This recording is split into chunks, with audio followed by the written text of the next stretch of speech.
went down, way down, 150 feet down, right into the heart of the Edwards Aquifer. To take you where TV cameras have never been allowed before. This is amazing. An exclusive look inside our aquifer. Now something cool. The Edwards Aquifer Authority recently gave a personal invitation to our own chief meteorologist, John Gerard, and to News 4 San Antonio. This is really cool. Very exclusive look. It's quite an invite, being the only TV station to go inside the Edwards Aquifer. Tonight, John Gerard brings you never-before-seen images of what makes up your major source of water here in South Texas. Take this once you hold this. The Edwards Aquifer Authority invited us along to get a rare opportunity to see this, inside the actual aquifer. But there's a reason why the aquifer rarely gets visitors. There's only one way to get in, a straight vertical drop into here, the Seco sinkhole. First, it all starts with training. Photojournalist Mason Smith and I took a 4-hour course learning to rappel. So this is how I'm going to get out of the cave? This is how you're going to get out of the cave. Cavers from all around Texas were handpicked to help us with this expedition, chosen for their experience, their strength, and their understanding of caves. So the goals today, get our media, get everyone in and out of the cave safely. During heavy rainfall events, this is what the creek looks like. I've been out here when it did activate, and it's scary. Since it's dry now, the EAA is taking this opportunity to update their maps of the aquifer. What I'm trying to do is actually prepare a decent map. This is one of the few caves where you can actually get down and see the Edwards Aquifer. It takes a crew of people to capture this moment.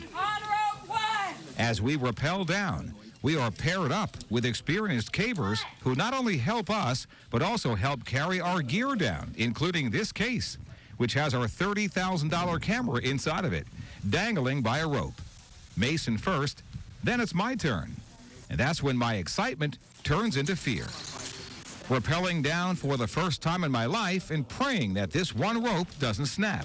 Wow. Oh my gosh, this is amazing. I see sides of the sinkhole that are full of interconnected cavities carved out by water dissolving the limestone. I made it. We got one more to go? This one's in the dark.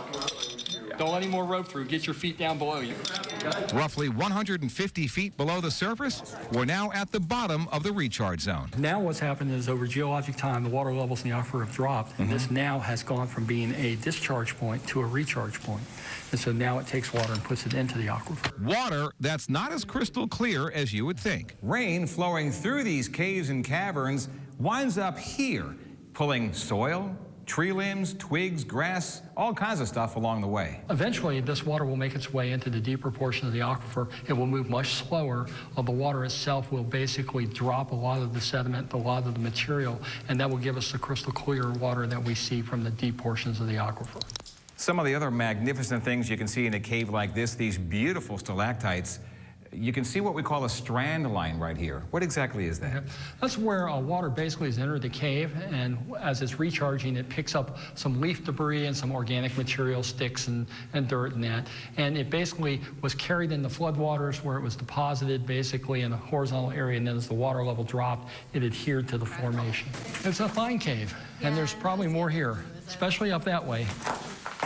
One of the main reasons we're here is for map making. Now, cavers have been here and they mark where they've been and make their maps using these red ribbons called survey stations. So what they'll do is between survey stations, they'll put one here and we'll put another one down the passage.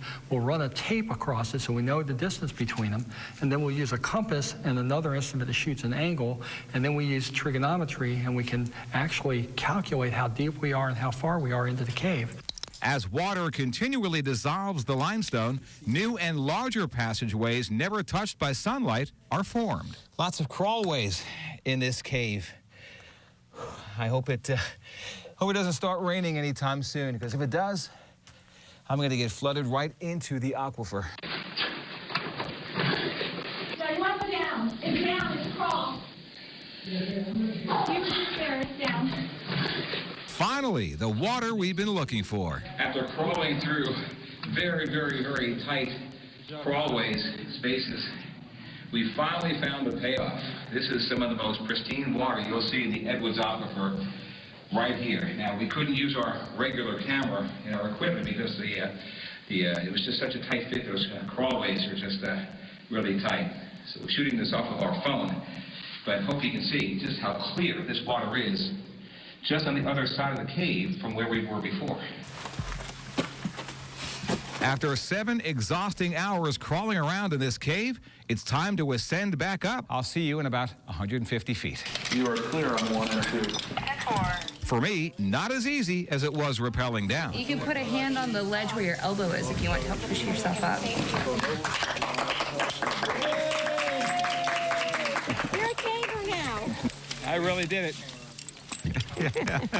I live to tell that. about it. I want to thank the team of cavers. They're just unbelievable cavers with all kinds of experience. And Gary Schindel especially, the Edwards Aquifer Authority, for allowing me the rare opportunity to get down there and explore the aquifer. You know, see, the more we understand the aquifer, the better we can protect it. We talk about it on TV all the time, the level of the aquifer. So I can tell you firsthand, up close and personal, there really is an aquifer. It's down there, way down there. I was pretty nervous. It's a reminder, though, whatever junk we put out on our land, a lot of it up in can there. go there. That's right. And when you see that firsthand, you get to see everything that flows into the recharge zone. You get a chance to see everything that went in there. And some of it is not all that good, so it takes a long time for that to be filtered out. You're so lucky you got that look. Awesome. I'm lucky I got out of there with one piece, believe me. I went down there twice, the first time and the last time, I can tell you that right now. Oh, man, that's for young people. That's not for guys like me. That's for guys like you, Beamer.